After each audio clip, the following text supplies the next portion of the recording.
Oh man, this year. The first street event of 2020, because of the fires going on out there, they canceled the street league event.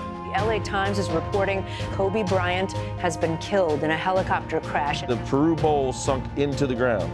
A big chunk of the uncertainty for all of us looking forward to Tokyo 2020 was eliminated this morning. We begin with breaking news in South Minneapolis. A man is dead after an encounter with police. A video shows an officer with his knee on a man's neck. Firefighters are working to protect these homes from the flames in what has been a historic wildfire season for the state of California. Coronavirus is rampaging through the country. For the first time yesterday, U.S. officials recorded more than 4,000 COVID deaths in a day. We are following breaking news at this hour. Capitol Hill right now, a tinderbox. We want to go to live images coming in. These are pro-Trump supporters who have taken to the steps of the Capitol right now. It is unclear if Capitol Police are outnumbered. The only thing that we're counting on today is that the Olympics are going to happen beginning in July of 21. World Skate has said that they want to run qualifying events in the World Championships ahead of the Games. We're planning for a national championship. As it stands, the points that everybody earned are valid up to this point, so the World Skateboarding rankings are what they are based on the qualifying events that have happened. Our assumption is that if any more qualifying events happen, those will add on to those totals and have an impact on who gets to go to the Games.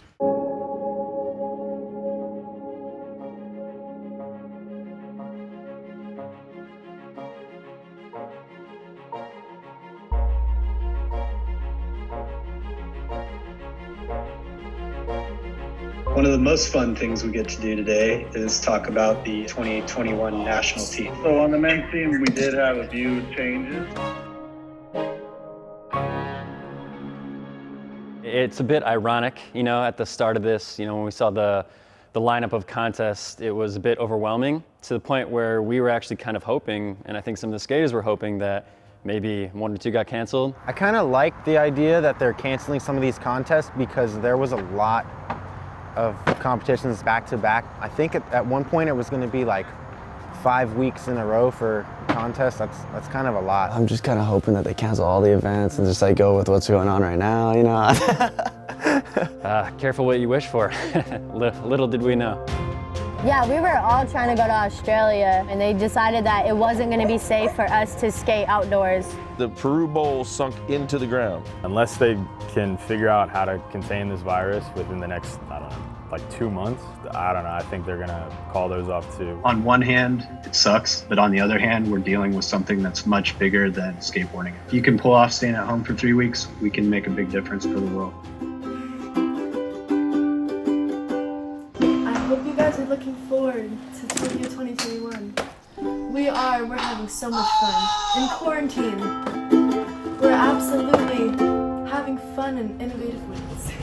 But now we got Olympics 2021. Really hoping everyone stays safe and stays healthy, and I look forward to seeing everyone at skate park soon.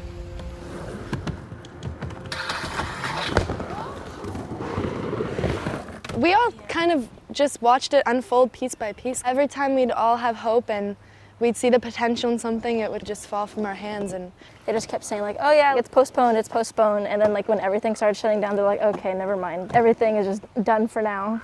Of course, skateboarding has to go through this on their first journey to the Olympics. It's like the universe is keeping skating out of the Olympics. There's never been a break like this in competitive skateboarding that I'm aware of. The problem with contests is they wear you down. Contests are just about consistency at the end of the day, so it doesn't give you a lot of time to be creative and explore skateboarding. This pause in contests has allowed people to just go skate. I think by the time we get to Tokyo, the progression in skateboarding is going to be insane because people had all this non-contest time to just go skate and explore and have fun, which is what drives progression anyway.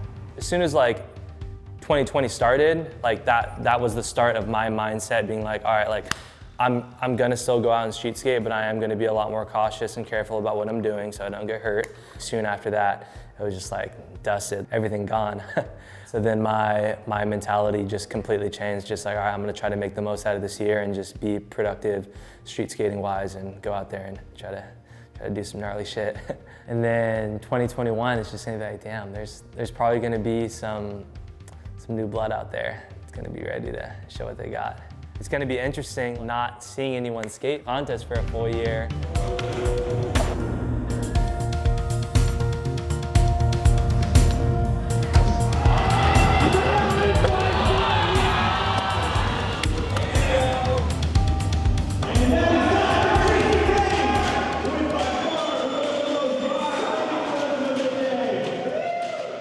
Looking back, I think, what we learned is you can't really take anything for granted.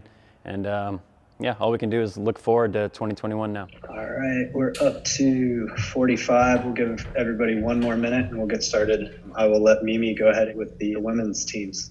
So for the women's 21 team, we don't have any changes. So everyone that was on the 2020 team will go on to be on the 2021 team.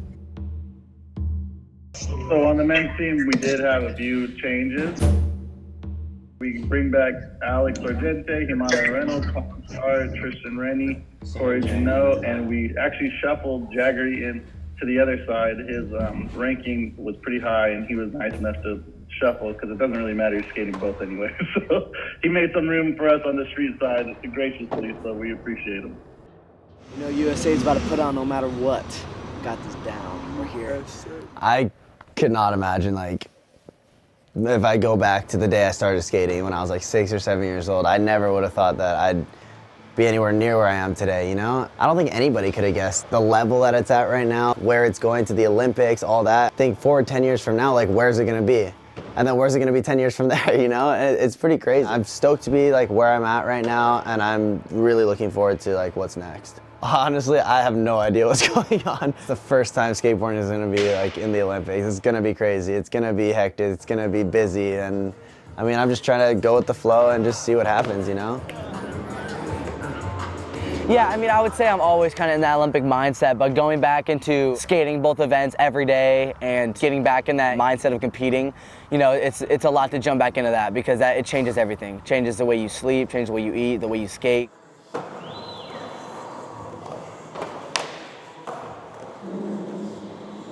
Returning to the street side would be Nigel Houston, Mario McCoy, Jamie Foy, Deshaun Jordan, and we're lucky to be adding two really special skaters, Louie Lopez, who brings a lot of strength in the creativity side that it will be refreshing for all of us, and someone who I am very proud to announce on the team who works very hard and is a good example of work ethic will take you places, Jake Ilardi. Pretty surreal to be in this whole situation right now. I never thought skating would be in the Olympics, but still street skating as much as possible. Try to get out every weekend and even during the week sometimes if I can. And then I definitely say it has switched up my approach to street skating. Like, I've been more conservative lately. I haven't been trying to hop on bigger rails or jump down big gaps just because, like, in the back of my mind, you want to stay healthy for the Olympics. You don't want to go like too crazy.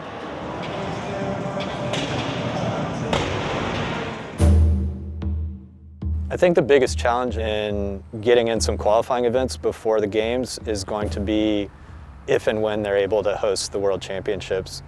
Because that event is a direct qualifier for the games, the top 3 places, the podium spots, will automatically be qualified for the Olympics. If that doesn't happen, they're gonna have to make a significant change to the qualification system that exists for skateboarding. Team U.S.A. board, this thing came out a couple months ago. Partnering with Henry Jones on our collection to support USA Skateboarding's anti-racism initiatives was just the first of many things that we're going to be doing. We've established a diversity, equity, and inclusion committee that's going to represent race, religion, disability, all those pieces of groups that might feel underrepresented in skateboarding, to facilitate conversations to try and make things better and give people a safe space to participate in skateboarding. Skateboarding's lucky, it's always been pretty diverse, but we would be foolish to think that some of the problems of society as a whole don't translate into skateboarding as well. It's just different this year because everything's official.